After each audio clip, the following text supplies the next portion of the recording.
Hello everyone, welcome to लेक्शाला। आज हम समझेंगे कि कॉन्ट्रैक्ट और टॉर्ट में क्या डिफरेंस है और साथ ही टॉर्ट और क्राइम में क्या डिफरेंस है। बहुत से स्टूडेंट्स यही कंफ्यूज होते हैं, तो चलिए समझते हैं। सबसे पहले हम देखेंगे कि टॉर्ट लॉ और कॉन्ट्रैक्ट लॉ में डिफरेंस क्या है। देखो, तो जो टॉर्ट लॉ है ना, वो बेस्ड होता है कंसेंट ऑफ पार्टीज़ पर, यानी एग्रीमेंट पर। अब इसमें क्या होता है, दो पार्टीज अपनी मर्जी से एग्रीमेंट करते हैं, लेकिन वहीं टॉर्ट में कंसेंट ज़रूरी ही नहीं होता। इसमें ड्यूटी लॉ इम्पोज करता है, यानी लॉ कहता है कि आप किसी को नुकसान नहीं पहुंचा सकते। ओके, फॉर एग्ज़ाम्पल, जैसे मैंने आपसे मोबाइल ख़रीदने का एग्रीमेंट किया, ये है कॉन्ट्रैक्ट। लेकिन अगर आपने रोड पर केयरलेस ड्राइविंग करके किसी को नुकसान पहुंचा दिया, ये टॉर्ट है, यहाँ एग्रीमेंट नहीं था। अब बात करते हैं ड्यूटी की।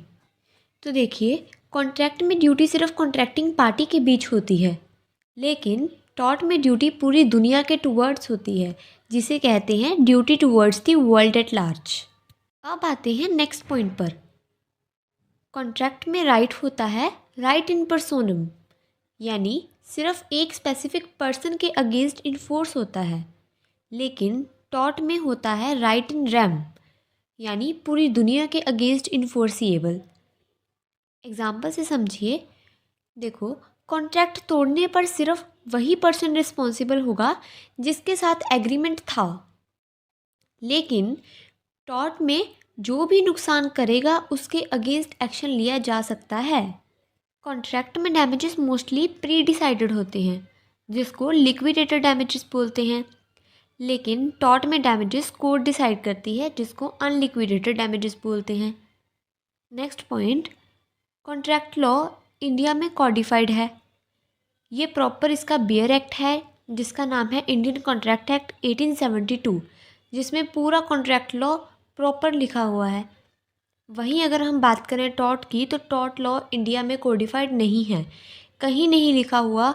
बेसिकली ये जजमेंट लॉ होता है जो जजेस डेवलप करते हैं वाइल गिविंग जजमेंट्स। अब बात करते हैं difference between tort and crime. देखो, टॉर्ट क्या है? प्राइवेट राइट का वोलेशन, यानी किसी व्यक्ति के राइट को तोड़ देना। और क्राइम क्या होता है? पब्लिक राइट का वोलेशन, यानी पूरी सोसाइटी के अगेंस्ट ऑफेंस कर देना। फॉर एग्ज़ाम्पल, अगर किसी ने आपकी कार तोड़ दी, तो ये आपका प्राइवेट लॉस हुआ, यानी टॉर्ट। लेकिन अगर किसी ने चोरी या मर्डर किया, ये पूरी सोसाइटी को अफेक्ट हुआ, इसीलिए क्राइम। नेक्स्ट पॉइंट, टॉर्ट में रेमेडी होती है कंपनसेशन, यानी इंजर्ड पर्सन को पैसा दिया जाता है, लेकिन क्राइम में पनिशमेंट होती है जेल या फिर फाइन, कई बार डेथ पेनल्टी भी। अब टॉर्ट में केस कौन फाइल करता है? इंजर्ड पर्सन, जिसका नुकसान हुआ होता है, लेकिन क्राइम में स्टेट केस को फाइल करती है। नेक्स्ट पॉइंट, टॉर्ट का पर्पस होता है कंपनसेशन देना, और वहीं क्राइम का पर्पस होता है सोसाइटी को प्रोटेक्ट करना और पनिशमेंट देना। तो इसी तरह टॉर्ट को समझने के लिए हमें उसका कंपैरिजन करना ज़रूरी था। कॉन्सेप्ट को कामली रिवाइज करिए, क्लैरिटी ऑटोमेटिकली आ जाएगी। Thank you for being hair.